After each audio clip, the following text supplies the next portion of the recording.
तो पहले वीडियो में हमने चर्चा की थी असेक्सुअल रिप्रोडक्शन यानी कि अलैंगिक जनन के बारे में। आज के वीडियो में हम चर्चा करेंगे कायिक जनन के बारे में। कायिक जनन यानी कि वेजिटेटिव रिप्रोडक्शन, क्या कहेंगे इसको? Vegetative reproduction. तो वेजिटेटिव रिप्रोडक्शन जिसे हम इसका नाम चेंज होके हम इसे कहते हैं वेजिटेटिव प्रोपेगेशन यानी कि कायिक प्रवर्धन के नाम से भी अभी जाना जाता है। तो सर्वप्रथम कायिक जनन या कायिक प्रवर्धन किसे कहते हैं? इसमें एक नया पौधा मातृ पौधे के किसी भी कायिक भाग से बनता है। ठीक है, इसके सभी लक्षण जो क्या होते हैं, नया पौधा बनता है, लक्षण और गुण मातृ पौधे के समान रहते हैं। ये तो आप ये भी बोल सकते हैं कि एक दूसरे के क्लोन होते हैं, जिसे हम क्या कहते हैं? कायिक जनन कहते हैं। कायिक जनन मुख्य रूप से दो प्रकार के होते हैं, प्राकृतिक कायिक प्रवर्धन और दूसरा आपके पास आता है कृत्रिम कायिक प्रवर्धन यानी कि नेचुरल वेजिटेटिव प्रोपेगेशन और दूसरा आपके पास आर्टिफिशियल वेजिटेटिव प्रोपेगेशन। तो आप लोगों को बता दूं कि मुझे लिखना पहले इसलिए पड़ रहा है क्योंकि वीडियो लॉन्ग हो जा रही है, इसलिए मैं साथ ही साथ नहीं लिख पा रहा हूँ। ठीक है, और आपका तो पहला आपके पास है भूमिगत तना। भूमिगत तना में कंद, प्रकंद, घनकंद, शल्ककंद। दूसरा भाग है इसका अर्धवायु भाग, जिसके अंदर हम पढ़ेंगे ऊपरी भूस्तरी, भूस्तरिका, अंतः भूस्तरी और भूस्तरी। तीसरा भाग जो इसका आएगा मूल के द्वारा, और चौथा पत्ती के द्वारा, पांचवा बिल के द्वारा। तो ये आपके प्राकृतिक कायिक वर्धन जिसके द्वारा होता है। दूसरा था आपके पास कृत्रिम प्रवर्धन। कृत्रिम कायिक प्रवर्धन में जो विधि है जिसके द्वारा कृत्रिम कायिक प्रवर्धन होता है वह कलम लगाना, मूल कलम, दाब लगाना और रोपण द्वारा किया जाता है। तो थोड़ा सा कायिक जनन को स्टार्ट करने से पूर्व थोड़ा सा इसके बेसिक चीज़ों के बारे में जान लेते हैं कि बर्ड्स क्या होते हैं। तो मुख्य रूप से बर्ड्स दो प्रकार के होते हैं, फ्लोरल बर्ड्स, दूसरा आपका प्रकार होता है वेजिटेटिव बर्ड्स। वेजिटेटिव बर्ड्स में तीन प्रकार के होते हैं, ऑक्सिलरी बर्ड्स, एपिकल बर्ड्स और एडवेंटिशियस बर्ड्स। तो फ्लोरल बर्ड्स आपका पाया जाता है फ्लोरल में, फ्लावर में। किसमें? फ्लावर वर्ड्स में पाया जाता है, फूलों में पाया जाता है। जबकि आपका वेजिटेटिव बर्ड्स ये वाला बर्ड्स है ये पाया जाता है आपका सूट। ठीक है, अब थोड़ा सा इसके बारे में माने बात, कोई ये प्लांट है, ठीक है, ये प्लांट की ब्रांच होगी, इसकी स्टेम होगी, स्टेम में ये आपका ये हो गया, इसकी लीफ होगी, इसका दूसरी स्टेम, इसकी दूसरी लीफ होगी। ठीक है, और इसी प्रकार से आपका इधर को या आपकी इसकी लीफ होगी। तो इसे कहते हैं आपका सर्वप्रथम जहां से लीव्स निकलते हैं स्टेम से, इसे कहते हैं स्टेम, तना। दूसरा ये वाले भाग को जहां से आपकी इसे कहते हैं लीफ, और जहां से आपकी पत्ती निकलती है तने के जिस भाग से उसे हम कहते हैं नोड। ठीक है ना, और दो पत्तियों के बीच या दो नोडों के बीच को हम कहते हैं इंटर नोड। क्या कहेंगे? Inter node. ठीक है ना, तो ये बेसिक चीजें हैं। अब जो टॉप वाला भाग है इसे हम कहते हैं एपिकल भाग। तो इस वाले में जो बर्ड पाया जाएगा टॉप वाले भाग में, इस वाले भाग में, इसे हम कहते हैं एपिकल बर्ड। ठीक है ना, और इस वाले भाग में जो डाउन वाला भाग है इसमें पाया जाए आपका यहाँ वाले भाग में क्या हो जाएगा आपका एक्सिल भाग, हम कहते हैं एक्सिल वाले भाग में इसको कहते हैं हम एक्सिलरी बर्ड। कायिक जनन में जो पहला भाग आता है प्राकृतिक कायिक प्रवर्धन, जिसे हम कहते हैं नेचुरल वेजिटेटिव प्रोपेगेशन। तो vegetative propagation, natural vegetative propagation किसे कहेंगे? पौधे में कायिक अंगों से कलिकाएं विकसित होकर नए पौधे का निर्माण करती हैं। ठीक है, पौधे में कायिक अंगों से कलिकाएं विकसित होकर नए पौधे का निर्माण करती है। अतः हम ये बोल सकते हैं कि पौधों में स्वतः होने वाले इस जनन को प्राकृतिक कायिक जनन या प्रवर्धन कहते हैं। तो पहला प्रकार आता है आपका प्राकृतिक कायिक प्रवर्धन में भूमिगत तना।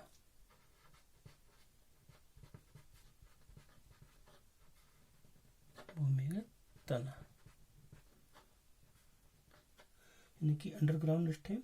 इसमें क्या होता है, तने का मुख्य भाग अथवा भूमिगत वृद्धि करता है तथा एक प्रकार से भोजन संग्रह करने में अंग में रूपांतरित हो जाता है, और इससे बाद में क्या हो जाती है, कक्षक कलिकाएं निकलती हैं जिससे एक नया पौधा विकसित हो जाता है और जो मृदा से बाहर आकर नया पौधा बना लेता है। होता क्या है, जैसे कि आपके पास ट्यूबर है, आलू है, तो क्या होता है, आलू को जो ग्रो हो जाता है तो एक स्टेम बनती है।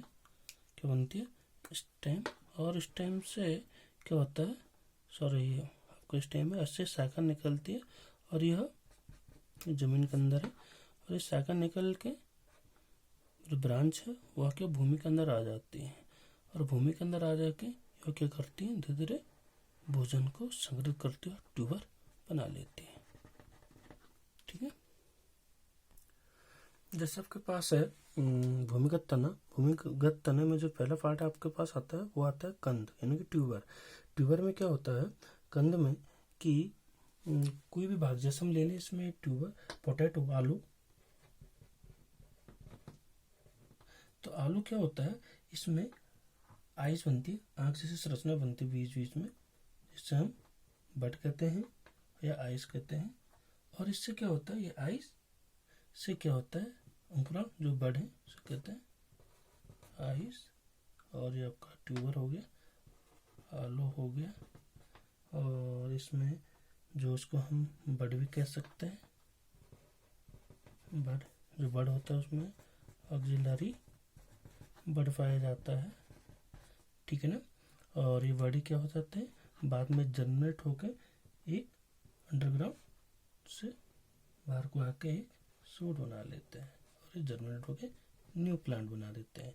तो मीन्स जब आलू, इसमें जितने आइस होंगे, आँख होंगे, जैसे मैंने कहा आलू है, तो ये आलू में सपोज डेथ 20, 10, 12 या 5 अच्छे आइस हैं, तो जितने हम इसकी कटिंग कर दें तो हर आइस से एक नया प्लांट ग्रो हो जाएगा, इससे नया हो जाएगा, इससे नया हो जाएगा, इससे न्यू प्लांट क्या होता है, जर्मिनेट या बन जाएगा। जैसे कई बार क्वेश्चन आता है कि निम्न में से भूमिगत तना कौन सा है, निम्न में से यह क्या है, तो उसमें ऑप्शन दिए रहेंगे कि यह क्या है, जैसे कि तना है, बीज है या फल है। तो जैसे उन्होंने दे दिया कि आलू क्या है, फल है, बीज है या तना है या भूमिगत तना, कुछ भी दे दे, तो कई बार इसमें एक क्वेश्चन गलत हो जाता है। तो आलू क्या है, या आलू, अदरक, हल्दी, अरबी, ये सब क्या है, भूमिगत तने हैं। दूसरा आपके पास आता है कंद के बाद राइजोम यानी कि प्रकंद, प्रकंद या राइजोम। ठीक है, प्रकंद, प्रकंद में क्या होता है, यह भी एक भूमिगत तना है, और इसमें जो यह बढ़ता है, जो यह हॉरिजॉन्टली बढ़ता है, क्षैतिज रूप से बढ़ता है, सीधे आगे को जमीन के अंदर वृद्धि करता है। इसमें पर्व और पर्व संध्या दोनों पाई जाती हैं, और इसमें क्या होते हैं, कुछ पर्व संध्या के बीच में सल्क पत्र से ढकी संरचना भी पाई जाती है, जिसे हम क्या कह सकते हैं, बड कहते हैं, और उन्हीं बड से फिर एक नया पौधा बनता है। तो जैसे आपके पास इसके उदाहरण हो गए अदरक, और दूसरा आपके पास आ गया हल्दी। तो अदरक माने बात ये अदरक हो गया, ये इसके आपके हो गया नोड, और ये इसके बीच, दो नोडों के बीच की दूरी को हम बीच का स्थान कहते हैं इंटरनोड। ठीक है ना, और इसके यहाँ पे इस प्रकार की एक संरचना उभर के आती है, इसके बाद टर्मिनल वर्ड, ठीक है। और ये आपके नोट्स होगी, इंटर नोट्स होगी, और इसके बीच में यहाँ पे आपके पाए जाएंगे ऑक्सिलरी वर्ड, ठीक है। और इसमें एक पाई जाती है आपकी स्केली लीव्स, इस प्रकार की एक संरचना होती है, हम कहते हैं स्केली लीफ जैसी संरचना होती है जिसे हम कहते हैं स्केली लीव्स। तो ये आपका अदरक और हल्दी हुआ प्रकंद। उसके बाद नेक्स्ट आपके पास आता है कॉर्न यानी कि घनकंद।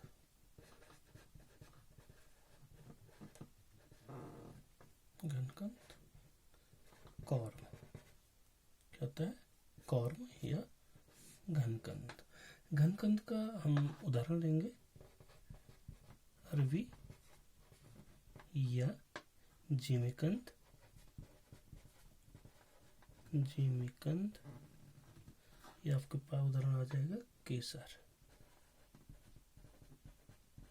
ठीक है। इसमें क्या होता है, यह भी एक भूमिगत तना है और इसमें जो वृद्धि होती है अरवी या केसर के जिमीकंद की, तो ऊपर की तरफ, जमीन से ऊपर की तरफ को होगी, ठीक है ना। जमीन से ऊपर की तरफ को वृद्धि होती है, इन्हें वर्टिकली वृद्धि होती है। और इसमें भी क्या होता है, पर्वत संध्या पाई जाती हैं, और पर्वत संध्या किससे ढकी रहती है? सल्क पत्थरों से ढकी हुई रहती है, ठीक है ना। तो उसका हम डायग्राम चित्र द्वारा समझते हैं। ये आपका अरवी हो गया, ये आपके सबसे ऊपर टॉप पे आपका पाया जाएगा एफिकल बर्ड। ये आपके क्या हो गए? ऑक्सिलरी बर्ड यहाँ पे निकलेगा, ऑक्सिलरी बर्ड। और ये आपका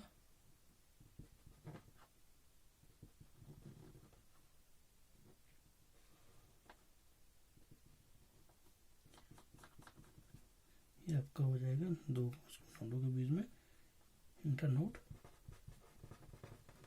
नोट, और ये आपका हो जाएगा नोट, ठीक है। क्या हो जाएंगे? नोट। तो इसके बाद जो बर्ड होते हैं आपके, इन बर्डों से क्या हो जाता है, एक नया प्लांट बन जाता है, ग्रो हो जाता है। उसके बाद नेक्स्ट आपके पास आता है सल्ककंद। सल्ककंद या क्या कहते हैं इसको? बल्ब, ठीक है। इसमें क्या होता है, यह भी एक भूमिगत तना है।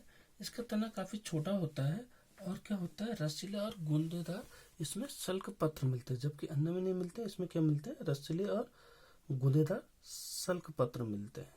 और सल्क पत्र पानी में कक्ष और कक्षत कलिकाओं में होती हैं, और इन्हीं से क्या होता है, एक नया पौधा जन्म देता है। जैसे इसका उदाहरण है आपके पास प्याज, ऑनियन, प्याज, ठीक है। या रजनीगंधा, रजनीगंधा। तो इसमें क्या होता है, इसकी जो लीफ होती है, मैंने आपको पहले बताया क्या होती है, सिल्की होती है, यानी कि रसीली होती है।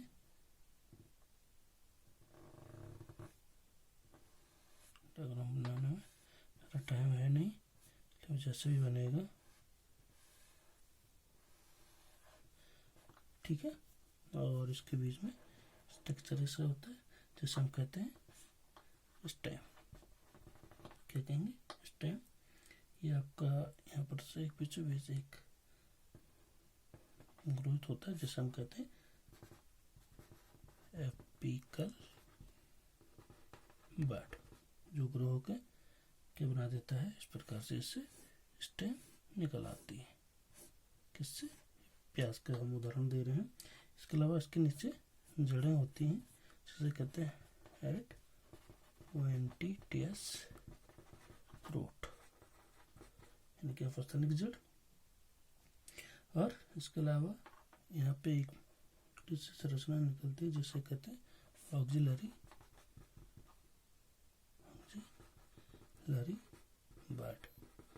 और ये रहा आपका घन के बारे में। थोड़ा सा आ नहीं रहा है, इससे मैं थोड़ा आपको दिखाना चाहूँगा। एडोंटेड रूट है, स्टेम है। उसके बाद नेक्स्ट आपके पास दूसरा आता है अर्धवायु तना। अर्धवायु तना जिसे हम कहते हैं सबरल स्टेम, ठीक है। और इसमें हम बात करते हैं सर्वप्रथम ऊपरी भूस्तरी यानी कि रनर के बारे में डिस्कशन। ऊपरी भूस्तरी यानी कि रनर, जिसमें क्या होता है, जैसे हमने उदाहरण लिया धूप घास का। कोई धूप घास का प्लांट है,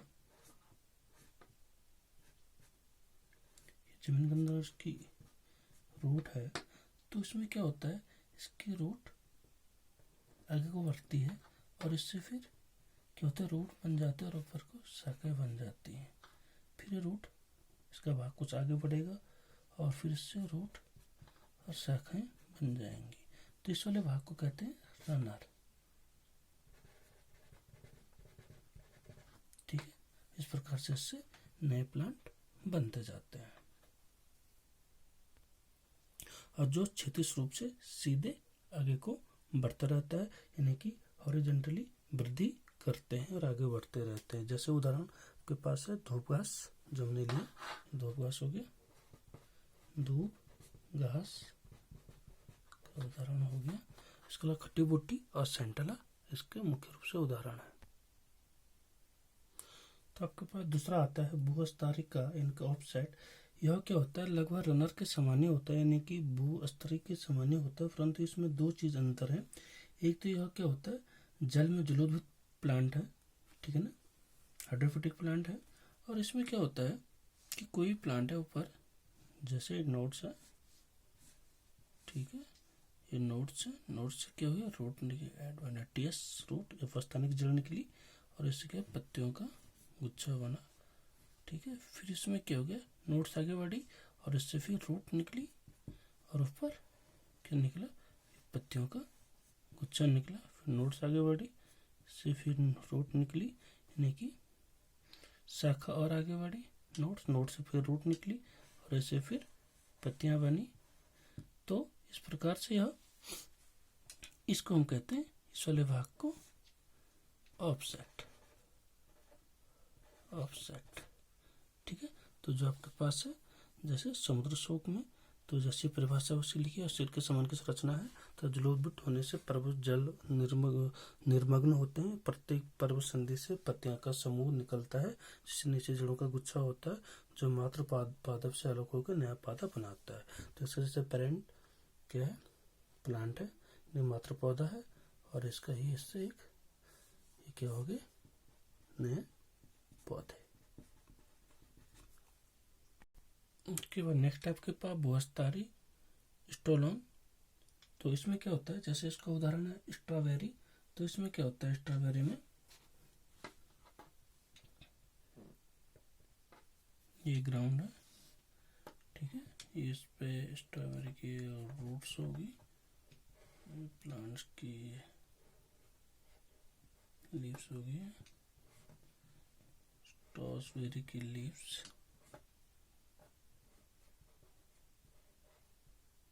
ठीक है। और ये लीव्स क्या करती है, इसमें जो भूमि के अंदर जो शाखा होती है, यहीं से ग्रो करके इसमें ये आगे बढ़ता है और आगे बढ़ के यह भूमि से टच होके फिर इससे जड़ निकलते हैं और ऊपर की तरफ शाखा निकल के एक इस प्रकार से प्लांट बना लेता है। और इस वाले भाग को जो भूमि से ऊपर को निकला और यहाँ नए प्लांट को ग्रो कर दे, इसको हम कहते हैं स्टोलोन। तो उदाहरण आपका स्ट्रॉबेरी, ठीक है। तो जैसे कि इसमें भूस्तरी में स्टोन में हमने बात की थी, तो यह किसी भी दिशा में बढ़ सकता है। इधर को बढ़ेगा तो इधर से स्ट्रॉबेरी का नया प्लांट हो जाएगा, इसी प्रकार से इधर को बढ़ सकता है, इधर को किसी दिशा में बढ़ सकता है। और दिशा में यह क्या होता है, भूमि से बाहर निकलेगा, ऊपर बढ़ेगा, फिर तीव्र गति से भूमि में टच हो जाएगा, फिर उससे रूट और स्टेम दोनों निकल जाएंगे, नया प्लांट बन जाएगा। उसमें नेक्स्ट आपको बहुत सारी, जैसे कि उसके उदाहरण पुदीना या गन्ना। तो इसमें क्या होता है, जैसे गन्ना को आपने देखा होगा, गन्ना इसमें क्या पाई जाती है, ये पर्व संध्या पाई जाती है। तो हम क्या करते हैं, जो भी इसकी पर्व संध्या संधि है जैसे नोट्स, तो ये हमारे यहाँ पर नोट्स है, तो इससे क्या करते हैं, जर्मिनेट होकर न्यू प्लांट बनता है। फिर इससे क्या हो जाता है कि यह शाखा आगे को बढ़ती है और भूमि के अंदर अंदर, फिर यह ऊपर को बढ़ेगा और इससे फिर क्या निकल जाता है, एक स्टेम और लीव्स बन जाएंगे, नया प्लांट। फिर इस प्रकार से आगे, जिसको कहते हैं अंतःभूस्तरी, यह गन्ने का उदाहरण है। और इससे फिर एक नया प्लांट बन जाता है और गन्ना आगे को बढ़ता रहता है। उसके बाद नेक्स्ट आपके पास है पत्ती। पत्ती के द्वारा, इसमें क्या होता है, पत्ती से ही नया प्लांट बनता है, पत्तियों द्वारा कायिक प्रवर्धन होता है और इसमें पत्तियों से ही नया प्लांट बन जाता है। जैसे आपके पास है ब्रायोफिल,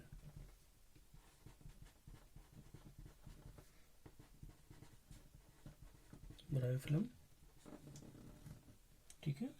और इसके अलावा हम दूसरा उदाहरण ले सकते हैं इसका, कैलेंचो, कैलेंचो। तो ब्रायोफिल्म ये पत्ती है, लीव्स है,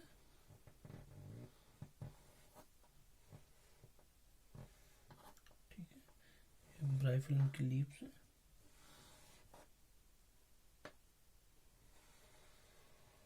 ठीक है, कैप्चूस करोगे।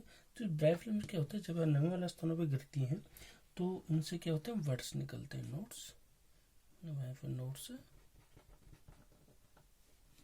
नोट, और इससे क्या होते हैं, यहाँ पे बर्ड निकल जाते हैं, लोरी बर्ड, और इनसे क्या होता है, धीरे धीरे इन बर्डों से जर्मिनेट होता है और इससे न्यू प्लांट लीव्स बनने लग जाती है और नया प्लांट जर्मिनेट हो जाता है। तो इस प्रकार पत्ती से नया प्लांट बन जाता है। तो जिस भी जगह पे लीव्स पड़ी होगी उन जगहों पर एक नया प्लांट ग्रो कर जाता है। तो इस प्रकार से एक न्यू प्लांट बन जाता है पत्ती के द्वारा, ब्रायोफिल्म के द्वारा। उसके बाद नेक्स्ट आपके पास आता है बुलबुल, बुलबिल।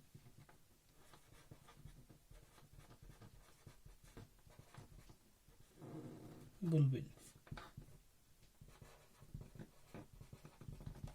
बुलबिल में क्या होता है कि जो उसका प्लांट होता है, जो पुष्प